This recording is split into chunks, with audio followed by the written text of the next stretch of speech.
সম্মানিত ভিউয়ার্স, আসসালামু আলাইকুম। আসলে আমাদের ইজি বাইকের একটা ব্যাটারি সমস্যা হলে আমাদের গাড়ির কি সমস্যা হতে পারে বিস্তারিত নিয়ে আজকের ভিডিওটি। চলুন তাহলে দেরি না করে ভিডিওটি শুরু করা যায়।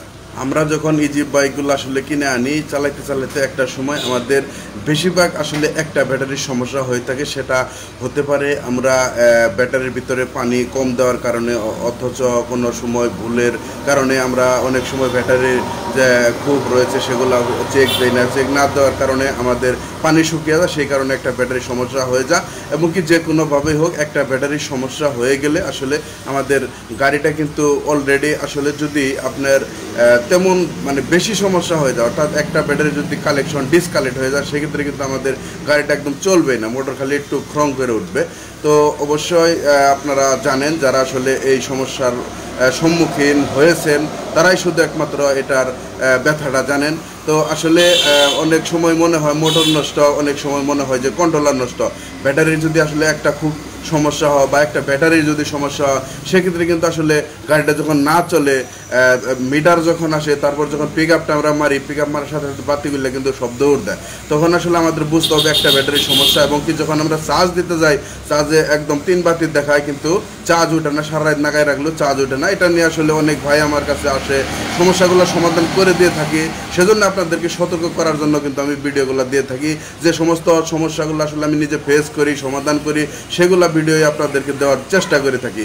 তো আপনারা জানেন যে আসলে যদি আপনার একটা ব্যাটারির সমস্যা হয়ে যায়, সেলফ খারাপ হয়ে যায়, খারাপ হওয়ার একটা কিন্তু লিমিট আছে। আপনারা অবশ্যই বুঝবেন যে ব্যাটারিগুলো আসলে বা 6, 5 এরকম আছে বা 3 আছে, অর্থাৎ কালেকশন আছে, সেই ব্যাটারিগুলো কিন্তু আসলে সমস্যা হলে গাড়িটা কিন্তু 40-50 কিলো অনায়াসে চলে।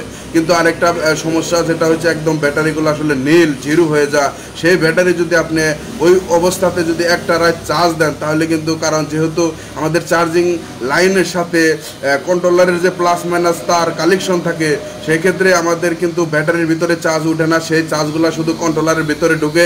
আর যখন কন্ট্রোলারের ভিতরে চার্জগুলো ঢুকতে থাকে, তখন কন্ট্রোলারগুলো একটা সময় আমাদের যে কন্ট্রোলারের যে ধরনের ক্যাপাসিটারগুলো থাকে, কন্ট্রোলারের যে ক্যাপাসিটারগুলো থাকে, সেই ক্যাপাসিটারগুলো ফুটে যাওয়ার ফলে আমাদের কন্ট্রোলারগুলো একদম পুড়ে যায়।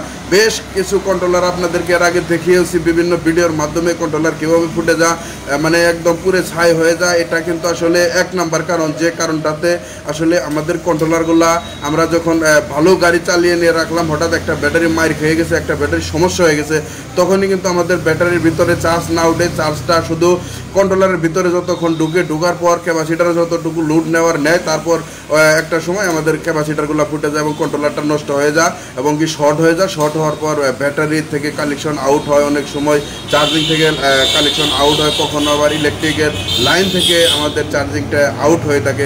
এ ধরনের সমস্যা হয়ে থাকে। তো অবশ্যই আজকের এই ভিডিওর মাধ্যমে আমি মনে করি আপনারা বুঝতে পারছেন আসলে একটা ব্যাটারির সমস্যা হলে আমাদের গাড়ির কি সমস্যা হতে পারে। তো এটা নিয়ে আরও নিচে ভিডিও দেওয়া আছে। তো বিভিন্ন ধরনের সমস্যা হয়ে থাকে, তবে যে সমস্যাটা আসলে মেজর সমস্যা আপনাদেরকে আমি সেই সমস্যাটা বোঝানোর চেষ্টা করব। আজকের ভিডিওটা কেমন ছিল অবশ্যই কমেন্ট বক্সে গিয়ে জানাইতে ভুলবেন না। আর কী ধরনের ভিডিও চান সেটাও জানাবেন। দেখা হবে নতুন কোনো এপিসোডে। ততক্ষণ পর্যন্ত ভালো থাকবেন।